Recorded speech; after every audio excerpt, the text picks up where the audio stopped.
Fala, turma, estamos aí, nosso terceiro dia, firme, hein? Vamos lá. Hoje, como eu já tinha falado na última aula de ontem, vamos trabalhar os incisos do artigo 5º. São vários incisos, nós não vamos conseguir esgotar todos os incisos, porém é de suma importância que vocês entendam esses incisos. Para quê? Para na hora da prova não errar, porque o artigo 5º é o artigo que mais cai nas provas. Se sua prova tiver 10 questões, você pode colocar umas 5 questões voltadas só para o artigo 5º. Beleza? Então, um exemplo que eu dou para vocês. Concurso da Polícia Militar do Rio de Janeiro. Cai só artigo 5º, para vocês verem como é muito importante. Qualquer concurso que vocês forem fazer que caia direito constitucional, vão cobrar esse artigo 5º. Então vocês precisam saber.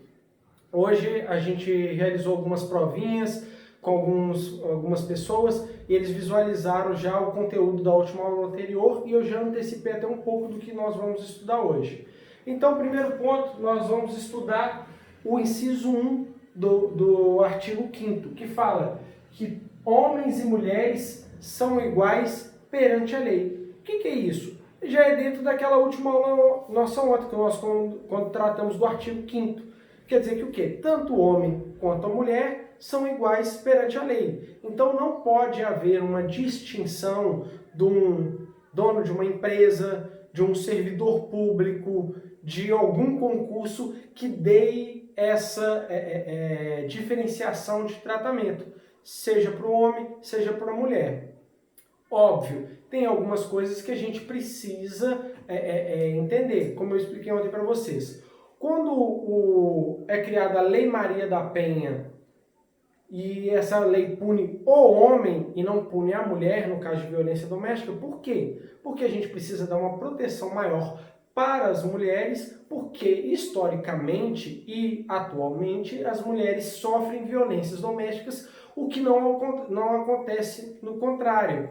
Se acontecer também é uma questão ínfima. Por quê? Querendo ou não, a mulher ela tem uma condição física de força menor do que a do homem. Isso é genética. Então a gente tem que dar um tratamento diferenciado para a mulher nesse aspecto. Outro exemplo que nós também temos, que eu dei ontem, questão do período de licença maternidade e a licença paternidade. Porém, a gente tem o inverso também. Concursos da área da carreira militar, né? Concursos das Forças Armadas, concursos da Polícia Militar, concursos da Guarda Municipal, determinados concursos, até da Polícia Civil, dependendo do estado. Determinados concursos colocam uma cota para a mulher. Por quê? As mulheres cada vez mais têm ganhado espaço na nossa sociedade e no mercado de trabalho. Porém, em alguns cargos é necessário que tenhamos mais homens do que mulheres devido à periculosidade. Nós mesmos acabamos de falar. Por que existe a Lei Maria da Penha? Porque o homem tem mais força do que a mulher em regra e por isso há essa distinção, essa disparidade. Da mesma forma, como que nós vamos colocar 100 mulheres para poder abordar homens na rua e fazer com que a lei seja aplicada da forma correta? Não necessariamente o homem vai ali, o homem resiste com outros homens, imagina com uma mulher, ainda que ela esteja com a arma. Entendeu? Isso não é uma coisa que afeta muito ali pro criminoso. Ainda mais quando a pessoa está sob efeitos de álcool ou de outras drogas.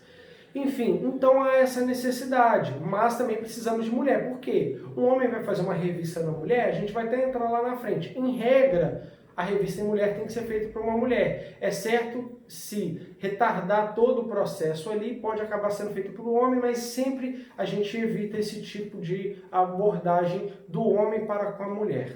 Beleza? Então, inversamente também, nós temos casos em que a lei vai favorecer ao homem do que a mulher, mas isso tem que ser devidamente justificado. Mas a regra é, homens e mulheres são iguais perante a lei. Então, a lei não pode dar um tratamento diferenciado, tirando as exceções que eu acabei de falar para os senhores. Beleza? Segundo ponto, princípio da legalidade. O que é esse princípio da legalidade? Na sua Constituição, se você for pegar, se eu não me engano, é no inciso 2, vai estar assim: ninguém será obrigado a fazer ou deixar de fazer alguma coisa, senão em virtude de lei. O que isso quer dizer? Eu chego para você e falo assim, eu como militar, chego para um soldado meu e falo com ele, paga 10 flexões agora, gratuito, eu mando ele pagar 10 flexões. Ele é obrigado a pagar as flexões? Ah, porque você é um tenente, ele é um soldado. Não, não é assim que as coisas funcionam. Aquele soldado, ele tem que fazer algo que está prescrito em lei. Se não tiver, eu não posso obrigá-lo a fazer. Porque se eu estiver obrigando ele a fazer alguma coisa que não tem uma previsão legal, eu vou estar incorrendo em abuso de autoridade. Posso incorrer em abuso de autoridade, aí vai ter que analisar caso a caso. Então, se chega você, vai sair da sua casa, tem um policial militar lá na porta da sua casa falando, ninguém do seu prédio vai sair. Por quê? Tá tendo uma troca de tiro, o que é? Vocês estão fazendo uma operação policial? O policial fala assim, não, eu só não quero que ninguém desse prédio saia porque eu não gosto das pessoas desse prédio. Pode o policial militar fazer isso? Não, não pode. Ele vai estar abusando do poder estatal a que ele foi atribuído pelo desempenho do cargo dele, beleza? Então você, cidadão, você concurseiro, concursando, você servidor público, só deve fazer algo que está prescrito. Se não está prescrito, ninguém pode te obrigar a fazer aquilo. Isso é chamado de princípio da legalidade. Por que legalidade? Vem de legal. Legalidade, vem aqui, ó, de legal. Por que legal? Porque o que é legal? É o que está na lei. Então, se estiver na lei, você tem que fazer. Se não estiver na lei, você não vai fazer. Beleza? Vocês não vão ser obrigados. E aí a gente puxa vários outros princípios dentro disso daqui. Ah, pô, eu furtei um papel. Existe o crime de furto, então você não pode. Se você cometer um crime de furto, você vai pegar e vai responder pelo Código Penal pelo crime de furto, beleza? No entanto, a gente vai estudar isso mais à frente quando trabalharmos a parte de direito penal. Existe um princípio que é o princípio da insignificância. O que é? Poxa, o crime ele é de menor potencial ofensivo, tem o valor é insignificante, o furto de um papel não é tão reprovável, essa pessoa vai responder um processo? Vai. Isso quer dizer o quê? Ele só responde pelo crime porque está na lei falando que existe um crime. Por quê? Se não existisse o crime de furto na lei, qualquer um podia pegar os objetos das outras pessoas. Por quê? Porque não tem uma lei. Ainda que a gente entenda que aquilo não seja certo, a gente não pode criminalizar. Exemplo, antigamente a traição era vista como uma parte de responsabilização indenizatória no Código Civil. Então, você tem um relacionamento, um namoro, um noivado, um casamento e trai o seu companheiro ou companheira, você responderia por aquele ato. E aí veio o legislador e falou, não, ainda que não seja correto, a gente não pode responsabilizar civilmente ou até mesmo criminalmente essa pessoa que traiu. Óbvio, se você teve ali um relacionamento com outra pessoa, você merece pegar uma cadeia por causa disso? Se você for perguntar, dependendo da pessoa, eu tenho certeza, se eu perguntasse para minha esposa, ela ia falar que sim, que eu merecia cadeia a respeito disso, até com pena de morte. Mas, brincadeira à parte, a lei não abrange. Então hoje, se você trai o seu companheiro ou é traído, a pessoa não vai ser presa. Por quê? Não existe nada na lei penal brasileira que imputa aquele fato da traição como crime. Beleza? Isso é chamado de princípio da legalidade. Guarda isso para vocês. Eles cobram muito isso na prova. Na sua Constituição não vai estar escrito princípio da legalidade. No entanto, na sua prova eles podem cobrar com esse nome. Beleza? Eles podem te dar um casinho e aí vai estar lá nas alternativas princípio da legalidade. E aí vocês vão saber, poxa, eu não sei o que é esse princípio da legalidade. Agora você sabe que ninguém vai ser obrigado a fazer ou deixar de fazer alguma coisa, senão em virtude de uma lei. E essa lei é uma lei anterior à ação. Porque, vamos supor, você pegou um papel hoje, voltando ali, a questão da traição, da continuidade, o exemplo. Você traiu, hoje não é crime. Aí você traiu, amanhã virou crime. Você vai responder por um crime que você cometeu antes, mas que a lei veio depois falar que era crime? Não, na sua época não era crime, então você não pode ser condenado. Isso também entra dentro do princípio da legalidade. No direito penal a gente vê como princípio da irretroatividade da lei penal. A gente vai estudar isso também mais à frente, vocês não precisam preocupar com isso agora. Precisam guardar, o princípio da legalidade tem que estar na lei, beleza? Show! Terceiro ponto. Lá fala que ninguém será submetido a um tratamento desumano ou degradante. O que é? A gente não estudou lá atrás, na parte dos princípios da dignidade da pessoa humana? Lembra? Então, quando a gente estudou a dignidade da pessoa humana, que eu expliquei para vocês o que é. Ninguém vai ser submetido a uma tortura, a um tratamento ali de tortura, ninguém vai ser submetido a um constrangimento, ninguém vai ser submetido a um castigo de forma imoderada, ninguém vai ter uma pena além daquela que ele daquele ato ou crime que ele cometeu. Isso tudo foi para quê? Para o legislador resguardar o seu direito, que você no dia a dia não vai sofrer um abuso de autoridade de um militar na rua, numa abordagem policial ou numa investigação, ou vai sofrer um abuso de alguma determinada autoridade policial, judiciária ou militar, beleza? E aí fala que ninguém vai receber um tratamento desumano ou degradante. E aí o que é a diferença de um para o outro? Desumano é aquela coisa que leva a pessoa a uma situação análoga, vamos supor, a um escravo, a um prisioneiro de guerra, aos exemplos que nós tivemos ali do Holocausto, na Segunda Guerra. Isso é para evitar as barbáries do ser humano para com o cidadão. Pode ser a pior pessoa do mundo. O cara acabou de assaltar, matou 2 policiais, matou um pai de família, estuprou uma mulher. Essa pessoa, ela pode, quando ela for presa, ela pode ser agredida? Não estou perguntando a sua opinião pessoal, estou perguntando da lei. Pode ser agredida? Não. Ela tem que responder um devido processo legal, ela vai ter direito ao contraditório e ampla defesa, como se fosse qualquer outra pessoa.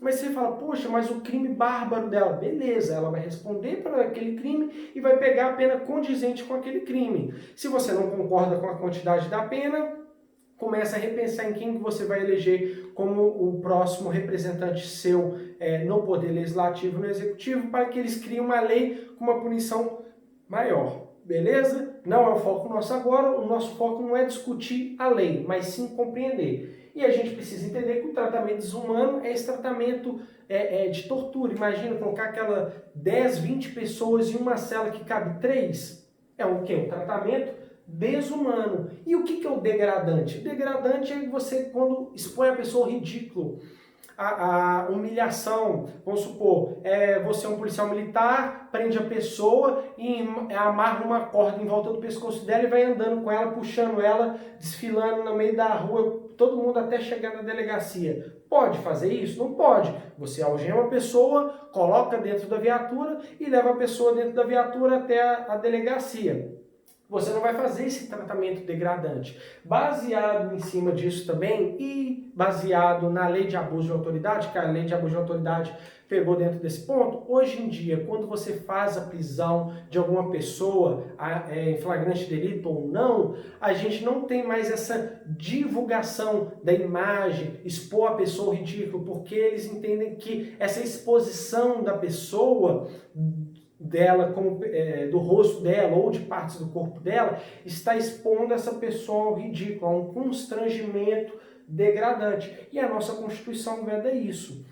Por que a gente precisa parar para poder pensar, a lei só ajuda bandido, vagabundo? Não, não é assim. Tem todo um contexto. Porque imagina, essa lei ela é feita também para te resguardar. Vamos supor que você pegou um carro emprestado de um amigo seu. Esse carro do amigo seu era um carro objeto de um assalto e já tinha uma queixa de furto e roubo contra ele, beleza? Aí você pegou na inocência, andando com esse carro, indo lá no supermercado comprar uma cerveja para vocês assistirem um jogo de futebol. No meio do deslocamento, a polícia faz abordagem policial.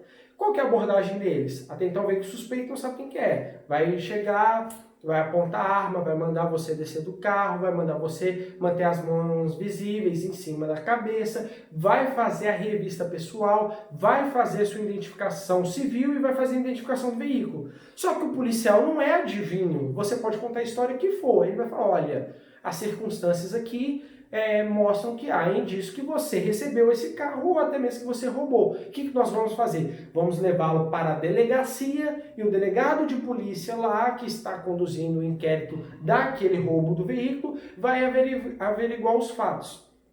Beleza? Então você vai ser conduzido, você vai ser ouvido, vai prestar seu depoimento. Em regra, o delegado, depois de colhido o seu depoimento, vai te liberar, porque não há indícios que você estava envolvido nisso. Você vai falar também do seu amigo, enfim. Você vai passar toda essa situação. No entanto, pode acontecer, como eu estou dando um exemplo aqui agora. Só que, nesse meio do caminho, você não pode receber nenhum tratamento desumano ou degradante pelos policiais que te abordaram, pelos policiais civis que te receberam na delegacia. Você tem que ser tratado conforme um outro princípio que a gente vai falar mais à frente, que é ninguém será considerado culpado, senão pelo trânsito em julgado da sentença penal condenatória. Beleza? Ao frigir dos ovos, o que isso quer dizer? Enquanto não tiver um juiz e não tiver acabado seus recursos, você ainda vai ter que ser considerado como inocente. Beleza? Então a gente fecha aqui o tratamento desumano e degradante e a gente já pula para o próximo. Qual que é o próximo?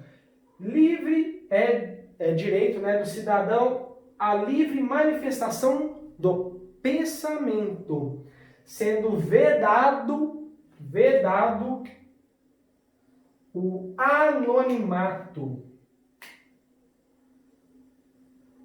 E o que isso quer dizer? Você, ali, vamos supor, você está vendo uma conduta de um representante político, um governador, um presidente, um deputado, um senador, que você não concorde. Aí você vai falar, isso é um absurdo, eu não concordo, esses caras têm que ser presos ou destituídos do cargo, e aí você vai fazer a sua manifestação de indignação como pessoa, ou vai falar, eu não concordo com determinado jornal ou canal de TV porque vincularam uma matéria jornalística sensacionalista, ou você vai falar, eu sou a favor da liberação da droga X ou da droga Y. Você pode manifestar o que você quiser, porque não existe na política certo e errado. A política é uma constante evolução que tem que acompanhar os pensamentos da sociedade. Como eu dei um exemplo para vocês, lá da interpretação, né, da hermenêutica lá, da mutação constitucional, por exemplo, no caso do casamento homoafetivo. Se os homos afetivos não tivessem manifestado, lutado pelos seus direitos de constituir uma união estável e até mesmo um casamento, se ninguém tivesse feito isso, tivesse ficado calado porque tinha medo de ser preso ou ser processado, eles não teriam o direito que eles têm hoje. E não cabe ao Estado ficar intervindo na vida individual de cada um, nas escolhas pessoais de cada um. Beleza? Então a gente tem esse direito de manifestar. Uns torcem pelo Flamengo, outros torcem pelo Vasco, outros torcem pelo Fluminense, outros torcem para o Corinthians, Palmeiras, Cruzeiro, Atlético, Grêmio, Inter. Dependente disso, imagina se você não pode nem torcer para um time. Então você tem a livre manifestação do pensamento. Você pode pensar o que você quiser e pode manifestar. Porém, é vedado o anonimato. Por que é vedado o anonimato? Senão você vai falar, eu não concordo com fulano de tal, eu tenho certeza que ele está envolvido com grupos criminosos ou milícia armada. Aí você faz uma manifestação falando, eu não gosto dessa pessoa porque ela já foi condenada a um processo lá atrás por um estupro. Ponto. Você pode manifestar. Porém, você não pode ficar no anonimato. Você tem que falar, Marcelo Borges Aquino, não concordo com fulano ou com ciclano por causa disso, disso, disso e disso. E aí, eu não posso ser responsabilizado criminalmente. Lembrando que aqui eu estou falando do pensamento. Um pensamento sobre um ideal ou sobre alguma coisa. Eu não posso também chegar a imputar um crime para a pessoa que não existiu. Ah, todo mundo do STF é criminoso, lá só tem bandido. O que eu estou fazendo? Eu estou difamando aqueles servidores públicos. Aí eu estou cometendo um crime de difamação, que é imputar um fato falso. Ou se eu falo que ele cometeu algum crime, eu estou praticando um crime de calúnia. A gente vai estudar isso em direito penal, vocês podem ficar tranquilos, mas é só para eu passar uma ideia para vocês. Só que eu tenho que manifestar, tenho que colocar minha cara a tapa. Por quê? Se é livre a manifestação do pensamento, a gente vai estudar já na próxima aula, a relação também que a pessoa ela tem um direito de resposta. Então, se eu estou questionando alguém, falando mal de alguém por uma ação ou alguma atitude, essa pessoa vai ter o direito de se defender, de responder àquela minha manifestação. A gente vê muito isso nas reportagens. A gente vai, como eu falei, a gente já vai estudar isso mais à frente. Mas a Rede Globo faz uma matéria jornalística falando sobre alguém. Só que essa matéria jornalística ela falou de uma forma distorcida, porque o jornalista deles lá não fez uma pesquisa da forma correta. Aí essa pessoa vai via judicial e consegue um direito de resposta. E aí eles vão lá e manifestam, olha, o direito de resposta pós disso. Mas ele sabia que foi a Rede Globo que fez, ou foi o jornalista fulano de tal. Vocês podem ver que toda a matéria jornalística no final aparece reportagem de fulano, reportagem de ciclano. Beleza? Então você pode manifestar. E é nisso que está sendo um caso aí recente que pode cair na sua prova, as fake news, que está sendo julgado no Tribunal Superior Eleitoral e também no STF. São pessoas que não querem se expor e ficam fazendo matérias sensacionalistas, caluniosas ou difamadoras contra servidores públicos ou agentes políticos, falando mal, só que essa pessoa se esconde atrás de um pseudônimo, atrás de uma página fake, página de apoio de fulano, página de apoio ciclano, e sai falando um monte de asneiras. Pode acontecer? Se a pessoa manifestar por ela, pode. Agora, quando ela está usando uma máscara, ela está usando o anonimato, e é vedado o anonimato, por isso que é errado, por isso que existem esses processos que estão sendo analisados e vão ser julgados a forma do levantar das provas, beleza? E aqui a gente encerra essa primeira aula com esses 4 pontos. Agora na próxima aula a gente já vai abordar novos 4 pontos do artigo 5º ainda, que são os direitos e garantias fundamentais. Aguardo vocês, forte abraço!